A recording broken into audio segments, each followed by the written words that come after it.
Hello everybody. Just thought I'd make another video here to do an update for those of you who haven't yet created your van and wanted to see what actually works and what actually doesn't. I am getting ready to hit week 11, I think. So we're 10 weeks into full-time living in the van, little blue 2 here that we have created using a 2003 Dodge Grand Caravan. Originally, the design was for a pleasure vehicle that was supposed to be a weekender for my girlfriend and myself, but we ended up breaking up, and I ended up having to live full-time in Little Blue 2. So, as we get ready to hit week 11, I thought I'd go ahead and point out things that worked and things that didn't work. So those of you who are building can get an idea, possibly what may work for you and what may not work for you. Let's take a look at our kitchenette. Those of you who have been with me from the very beginning know that this used to be a fully configured kitchenette. It had a toaster oven, and it had a burner up here, an electric burner. All that went away because that was meant to use off land or 120 volt shore power. And initially, the vehicle was designed as a pleasure vehicle where we would park at various places or at our friends' homes and whatnot that had 120 volt access. That kind of went away when I pretty much went full-time and lived mostly off-grid, doing both city urban camping, self-camping, as well as boondocking out in the boonies, specifically mostly at Camp Freedom 2. So the vehicle ended up having to be self-contained pretty much. It had to generate its own electricity, and I had to try to catch my own water and whatnot. So a lot of the systems that had been designed as a pleasure vehicle that could hook up to 120 volts and using city water and whatnot were removed or not used. So I went ahead and got rid of the double burner stove, got rid of the toaster oven that was there, and I'm using the storage space here, which I still haven't sorted through. Other than that, the kitchenette is still functional. I do have the 120 volt 300 watt rice cooker back here that I bring out, and I set it on here to cook when I want to use the kitchenette area back here to cook with. I can also use this rice cooker at picnic pavilions that have 120 volt access, so that's working great. When I was out in the boonies, I cooked a lot back here using the back kitchen area here.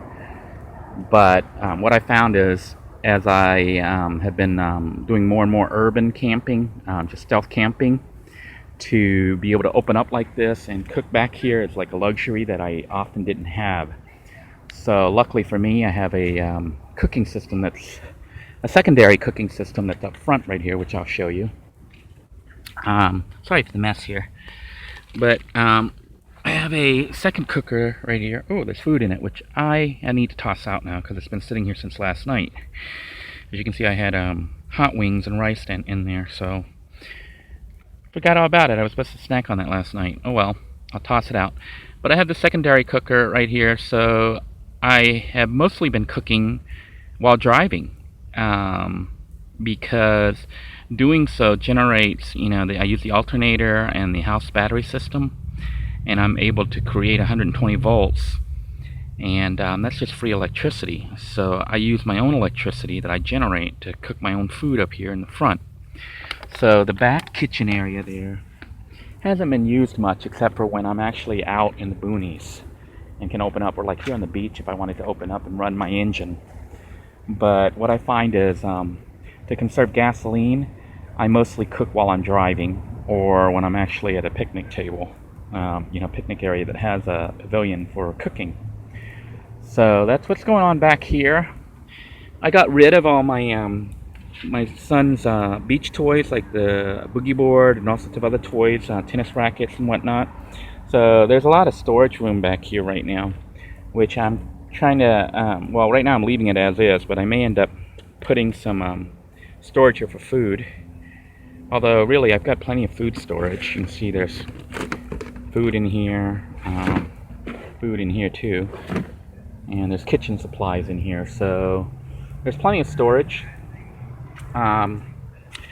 So I haven't figured out what I'm going to do with that storage yet. It may be storage for clothes or something, because I am a little short on clothes. Although I have all that, the drawer space in there for clothes too, now that I got rid of my children's clothes. Since I've gone full time, I gave my children their, clothes that I carried with me, because they're not going to be staying over with me for any extended periods, maybe a day or two, where, well, like a day basically, where I pick them up and take them out to do things. But then they have clothes on them already. I just don't have a change of clothes with them if they get wet, like if we're at the beach or something. Just wanted to point out several other things. As you can see, I now have a bike rack that I picked up from Goodwill. It was a $5 bike rack. I think it normally runs for about 50 to 70 bucks or so, but I got it at Goodwill almost brand new for $5.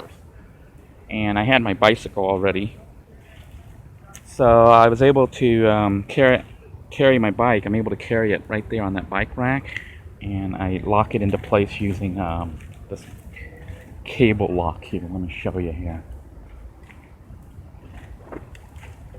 Whoops. Crap.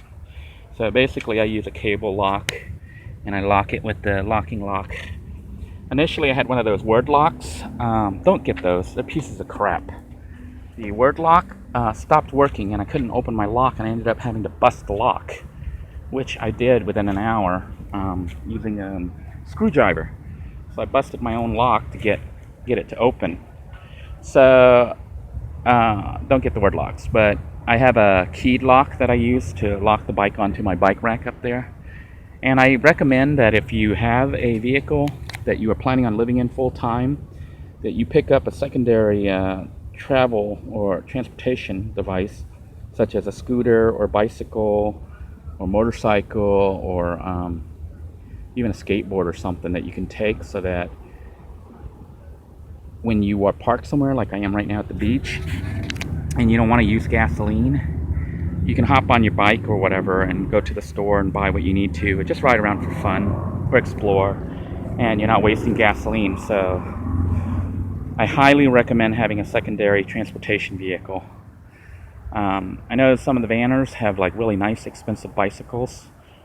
I guess if that's your hobby, then you're gonna have an expensive bike, but to me, I think it's better to get a cheap bike like this one. I bought this one at Goodwill for I think $65, $50 or $65 or something like that.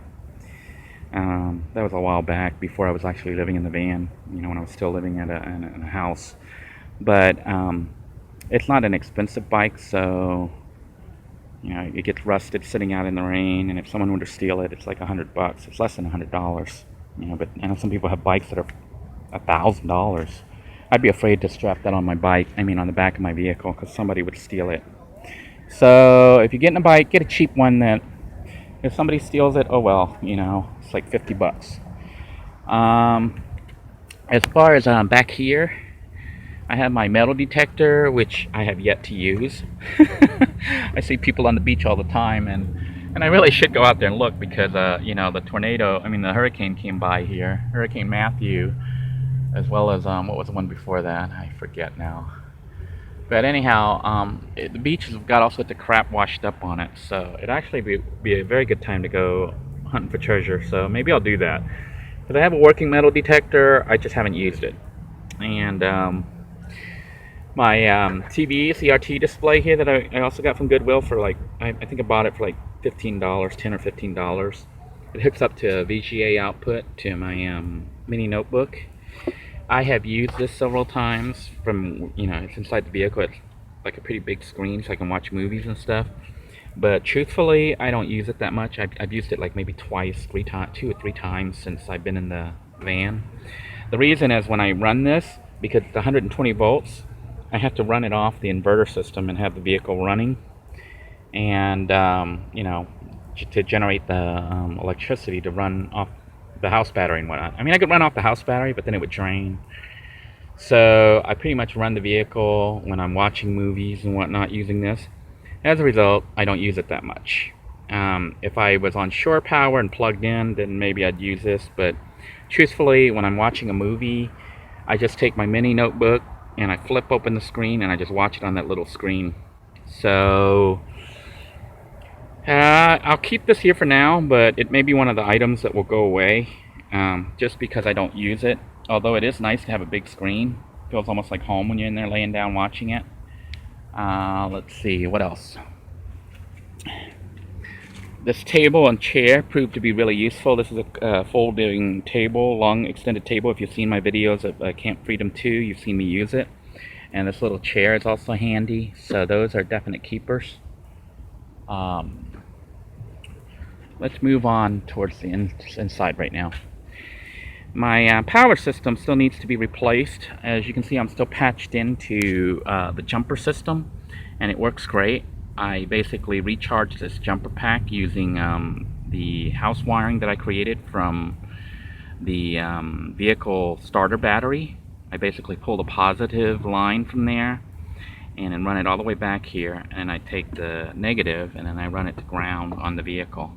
If you want to learn how to do that, I did that in a previous previous video. So this system works, and it does charge up when I drive around a little bit. And I use this battery pack here basically to run my fan at night so I can sleep. And it pretty much runs throughout the night, and then the next day I have to recharge it again.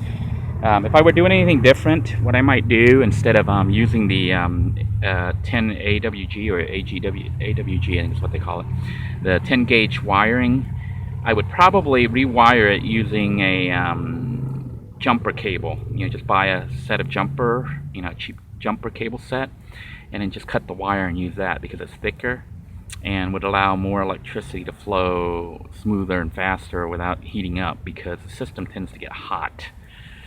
My inverter here, this is a 550 watt Schumacher inverter that has a LED display that shows when it's on and how much power is being drawn and whatnot. Has worked pretty well. This switch actually went dead for a while because water, see how it's exposed here by the door, had gotten in there and actually kind of shorted out the system. So I opened it up and actually cleaned it out, and it's working fine again. So the Schumacher has performed pretty well now for continual usage, pretty much daily usage for the last 2.5 months. Don't know how much longer it'll last, but it has been working. It did short out, and I was able to fix it just by opening it up and cleaning it out. I use this system to charge up my cell phone here. I just plug it in when the battery is full and charge it up.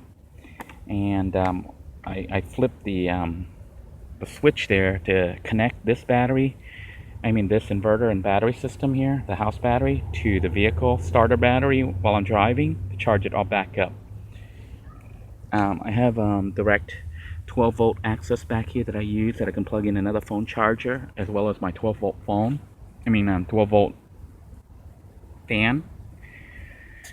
As far as the interior here, everything seems to be great. Works great. The water mister there you see has been used a couple times when it was really hot, but now it's starting to cool down, so I haven't used it at all in the last couple weeks. As far as interior wise, everything's working great. The drawers with the bungee cords that are holding them in place has worked well, although this part here, the glue fell off and I need to glue it back. But the bungee cord here going across holds everything, holds the doors shut, so it works great. Let's take a look underneath here. I have my storage, but I also have a mini fridge. It's a 120 volt fridge that I can run off this inverter when the system is plugged in and working. But the problem is this: I never use it. I never use that 120 volt mini fridge. Originally, the idea was to use it while I was driving, because I could turn it on and it would, pull the power. There was enough power being generated that I could keep that fridge running. It's a mini dorm fridge, and it would work to keep everything cold. But what I found is accessing the food by crawling underneath the bed was kind of a pain in the butt. And the other thing was, because I didn't want to run the vehicle all the time, the other way to keep it cool was to get a jug, this big giant jug here, and fill it with ice. Then we had issues with ice becoming too expensive, because it was costing me $2 a day to get a bag of ice, which has been resolved now because I can get free ice from any gas station or McDonald's or Wendy's restaurants or whatever. Basically any place that has a soda fountain, drink with an ice maker, you can just go in there and ask them if you have your own cup. Like I get a 64-ounce cup or something. Say, hi, do you mind if I get some ice? And so far, every single place has said no problem and have given me free ice. So you can pretty much have unlimited ice. I would not go get more than 1 cup at a time though, because it looks bad. You know, to fill this big jug up would take about 4 cups, 3 or 4 cups. So I haven't been doing that, and I haven't been keeping the fridge cool. So there's really nothing in there right now except a couple food items that don't need to be cold. Although I'm probably going to empty that out, and I may end up getting rid of that fridge. I haven't decided yet. It hasn't been used because I've been using the little fridge in here. Let me clear all this crap here out of the way. I have a 12-volt. It's like a cooler, iceless cooler. It runs off 12 volts right here, and it can be used to heat food or keep things cool. It's not a cool refrigerator. It only goes down to like maybe about 30 degrees below ambient temperature, and it only works when it's turned on when the vehicle's running. So it doesn't stay on all the time. But what I do is I put my cup of ice. You can see my broken cup of ice now. I need to get a new cup. From Racetrack, I get a cup of ice from McDonald's, from gas stations when I go in to get gas, and I just put that ice in here, and it's enough to keep my food cold. And I don't carry much in here, just a drink that's like right now I have orange juice, which is nice and cold, and I have my mayonnaise and some sandwich meat. Sometimes I carry frozen burritos or some other frozen foods in there that I can cook up, like sausages and whatnot. But I find that when you're urban stealth camping, food is always readily available, so you don't need to carry a lot of it, and you can always get fresh food every day or every other day when you need it. And a little cooler like this is not very big at all, is big enough to keep all the food you need cold for at least one person, maybe even 2 people. So this is a system I've been using to keep food cold, and it seems to be working fine. I'm able to access it from up here, and I'm able to cook back here when needed, you know, when I'm driving and whatnot, and then I can just even eat from up here. I don't even have to get out of the front seat. So this is now my primary refrigerator. I don't use the big one in the back, even though it worked. It's just a pain to get out of the car, crawl under the bed, and then open the door and flip it out and get the food out, and then do the same every day when, you know, I had to put ice back in there. Here all I do is I just go into McDonald's or Wendy's or whatever and ask for a cup of ice, and take my cup there and just fill it with ice and bring it and set it in, and I'm done. And then, you know, I can take the food and eat it or cook it or whatever. So that works great. As far as water supply, I mostly buy like these great value distilled waters from Walmart. Around here they go for 68 cents for a gallon, and then I just reuse my Zephyrhills water bottles.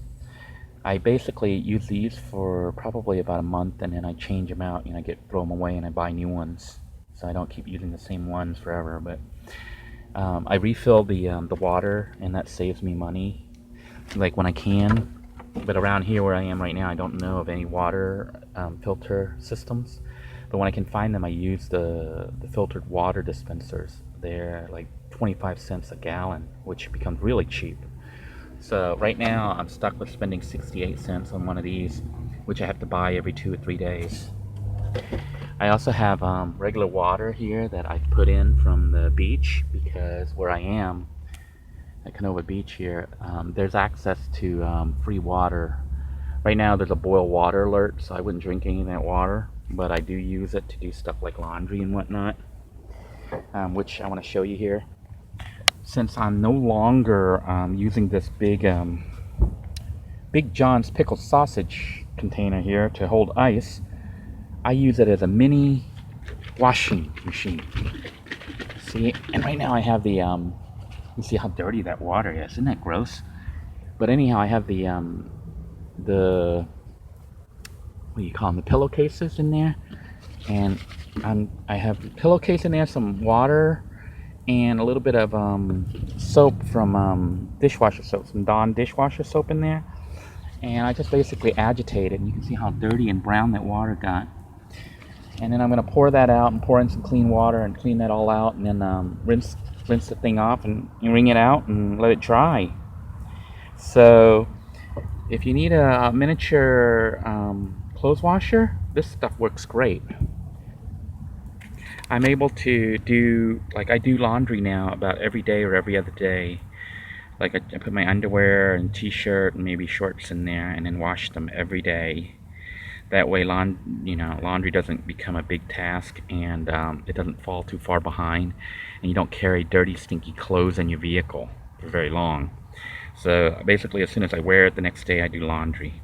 And that's because I have ready access to water here beachside. There's water everywhere. So this is a really nice clothes washing system here that I have. And once I wash it, I basically hang it up to dry here. Like, I'll hang it up in my vehicle here in the dash and whatnot, or on the in this case I just have some towels that I'm drying. And nobody questions you doing this on the beach side because it's normal to have towels and even t-shirts and whatnot. So you can see I'm doing laundry right now, and nobody's been questioning it, so because it looks normal. I mean, we're at the beach and people dry clothes and stuff. As far as the engine and stuff, everything still seems to be doing well. I actually took an 1,800-mile round trip a short time ago to avoid Hurricane Matthew, and Little Blue 2 performed admirably. The only issues I had was it has been and was leaking oil, so you gotta check the oil often. And then the other thing is that I didn't check, which almost screwed me over, was the coolant level. See, it's pretty full now because I just filled it up. But you really should check the coolant level every time you stop when you're traveling, or maybe once a week here when you're not traveling. But when you stop, you got to let the engine cool down, let it cool down, then open this up and check it. I didn't do that during my whole trip from Florida to Kentucky. And when I was there, on my way back, that was after about 1,000 miles or so, 1,200 miles. The engine overheated in the middle of the night. It shut down, and I had to pull over on the interstate. And then when I opened up my coolant, or the radiator here, I saw there was no coolant at all. Luckily for me, I had coolant with me. I had like a half and a half solution and some water, so I was able to fill it all up and hobble back here to Florida. Other than that, I think I might have a leak here on my power steering, but everything still seems to be okay. So, and I don't have any funds to fix it, so we're going with what we have. The inverter system here, this is the line that runs into the house battery so that I can charge up the house battery. It is fused with a cheapo 30 amp fuse, and this is actually a new one because the original one melted. Sometimes when cooking with the system, it would get so hot the fuse didn't blow, but the whole freaking unit melted. So I may have to get a better, use thicker wire here or something and come up with my own system to fuse it, because like right now this one seems to be great and seems to be fine. I just installed it a few days ago, but the old one actually literally melted. The fuse unit melted and the fuse blew after it melted. I do have this 350 watt backup inverter system here that is unplugged right now, but I can plug it to the battery and run my extension cord to cook from if I need to. And that was useful when I was having issues with my house battery and I couldn't cook. So this actually did come in handy, and I recommend, if you can afford it, to have a backup inverter system for, if you're doing like I am with cooking and stuff, so that if your primary system goes down, you still have a backup that you can use. At 350 watts, I can only really cook with this. I can't really run my power tools. The 550 watt unit that I have back here has been great, because when I was out at the hut building Camp Freedom 2, I was able to run my power saw and my drill using this unit here. Now, some people have said that they tried to do what I did with the inverter cooking, but their inverter keeps shutting down and whatnot. Well, you have to have it hooked up to a battery that's being charged up while you're using it, because when you're cooking, you're pulling a lot of electrical power. So if you're doing this like when I do, when I cook and stuff, I never run the system without the engine running. You know, I turn on the car and I have my switch on so that the batteries are connected, so that my house battery, which is where the power is coming from, the power of this inverter, is getting electricity from the alternator, so that even while it's draining, it's getting power coming in so it doesn't drain. And that's why I'm able to do it. So those of you who are trying to do this and keep saying that your system keeps shutting down, you need to have the engine running so that the battery stays charged while you're trying to cook. Otherwise, it'll go off in a few minutes because you're draining it. You're using a lot of power to, you know, a lot of electricity to create heat to cook. I think I've covered pretty much everything other than, you know, like improvements I'd like to do. I'd still like to remove this tire up here because this looks like crap. I'd like to basically weld some kind of cage system under there to hold the spare tire so that it's no longer up here, because this looks bad and, you know, ruins my stealth. But then again, you know, I have the bike and all that. That's not helping the stealth either. But I hope to have this thing off here if I can afford it, and I can find a welder or somebody, or somehow rig a cage system to hold my tire under there. Because eventually I'd like to carry a kayak or two up here so that I can actually go and do some adventures with this vehicle. Because I'm thinking that in a month or so, within a month, all my business here in Florida will be closed out and I can actually start the travel. And I think that wraps up this episode here. If I think of something else, I'll make another video, but for now, know that this is the 10-week update, and I just wanted to show you what works and what didn't work so that you'll know. And until next time, everybody, have a good day.